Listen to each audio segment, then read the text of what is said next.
গত আসরে আমরা সূরা ইয়াসিনের ৪৪ নম্বর আয়াতের আলোচনা শেষ করেছিলাম। আজ আমরা এই সূরার ৪৫ থেকে ৫০ নম্বর পর্যন্ত আয়াতের তাফসির উপস্থাপন করব। প্রথমেই সূরা ইয়াসিনের ৪৫ ও ৪৬ নম্বর আয়াতের তর্জমা শোনা যাক। আর যখন তাদেরকে বলা হয়, তোমাদের সামনে যা কিছু আছে ও পেছনে যা কিছু আছে তাকে ভয় করো, তাতে হয়তো তোমরা আল্লাহর অনুগ্রহ লাভ করতে পারবে। তখন তারা তা অগ্রাহ্য করে।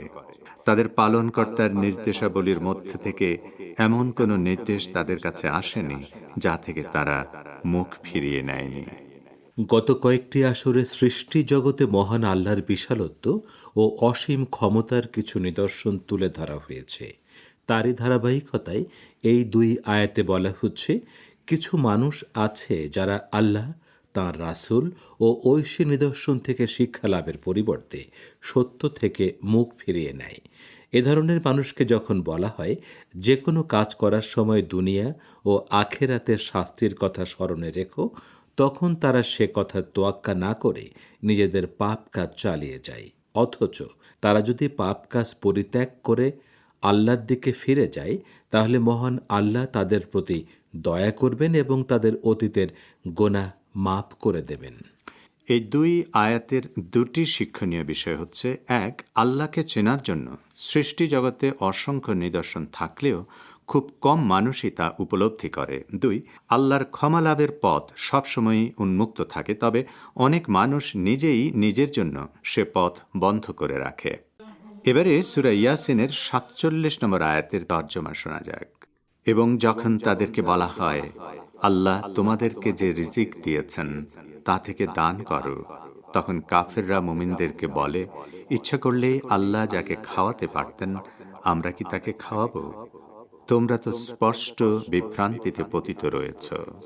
এই আয়াতে কাফেরদের একটি ভ্রান্ত যুক্তির প্রতি ইঙ্গিত করে বলা হয়েছে, মুমিনদের প্রতি মহান আল্লাহর অন্যতম নির্দেশ হচ্ছে অভাবী লোকদের সাহায্য করা। যে কোনো জ্ঞান বুদ্ধি সম্পন্ন লোক এই দান করাকে উত্তম কাজ বলে স্বীকৃতি দেবে। অথচ কিছু অথর্ব কাফের আল্লাহ তাআলার এই নির্দেশকে প্রশ্নবিদ্ধ করে। তারা বলে, আল্লাহ কেন গরিব লোকদের খাদ্য ও পোশাক দিতে বলেন? কেন তিনি নিজেই এ কাজ করেন না? তাহলে নিশ্চয়ই আল্লাহ নিজেই চান না এসব মানুষ খেয়ে পরে বেঁচে থাকুক।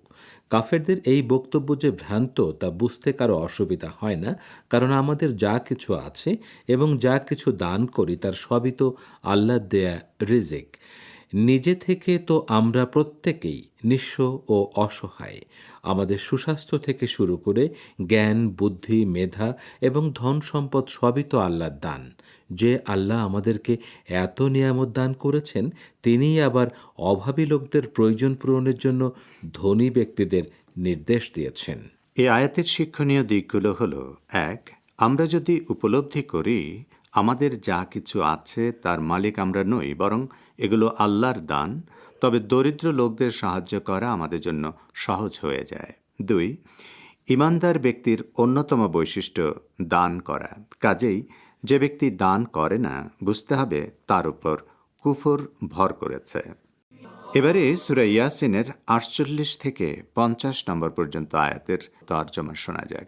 এবং কাফেররা বলে, তোমরা সত্যবাদী হলে বলো, এই ওয়াদা অর্থাৎ কিয়ামতের ওয়াদা কবে পূর্ণ হবে? তারা কেবল একটা ভয়াবহ ঐশী শব্দের অপেক্ষা করছে, যা তাদেরকে আঘাত করবে। পার্থিব বিষয়াদি নিয়ে তাদের মধ্যে পারস্পরিক বাগ বিতণ্ডা চলার সময়। তখন তারা ওসিয়ত করতেও সক্ষম হবে না এবং তাদের পরিবার পরিজনের কাছেও ফিরে যেতে পারবে না।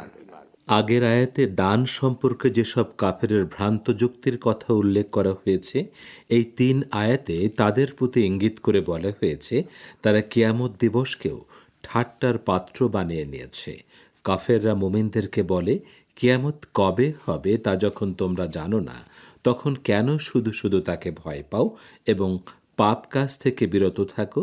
যদি সত্যি সত্যি কিয়ামত বলে কিছু থাকে, তাহলে আমাদেরকে তার দিনক্ষণটি জানিয়ে দাও, তাহলে আমরাও তা দেখতে পারব। পবিত্র কোরআন এই অনর্থক অজুহাত খাড়া করার প্রচেষ্টার জবাবে বলছে, কেয়ামত কবে হবে সে সম্পর্কে ধারণা না থাকার অর্থ এই নয় যে তা আদৌ সংঘটিত হবে না। উদাহরণস্বরূপ, ভূমিকম্প প্রবণ এলাকার মানুষ জানে না কবে ভূমিকম্প হবে, কিন্তু যেহেতু যে কোনো সময় ভূমিকম্প আসতে পারে, তাই তারা প্রতি মুহূর্তে এই প্রাকৃতিক বিপর্যয়ের জন্য প্রস্তুত থাকে। কিয়ামত সংগঠিত হবে মহান আল্লাহর অসীম জ্ঞান ও ক্ষমতার ভিত্তিতে, যেখানে মানুষের কোনো হাত থাকবে না। আল্লাহ তাআলা যখনই ইচ্ছা করবেন, তখনই নভমণ্ডল ও ভূমণ্ডলের সব কিছু মুহূর্তের মধ্যে ধ্বংস হয়ে যাবে। সেই ভয়াবহ পরিস্থিতি থেকে কোনো মানুষ রক্ষা পাবে না। এতটা অকস্মাৎ সেই মহাপ্রলয় ঘটবে যে কেউ তার পরিবারের কাছে ফিরে যাওয়ার বা পরিবারের জন্য কোনো ওসিয়ত করার সুযোগ পাবে না।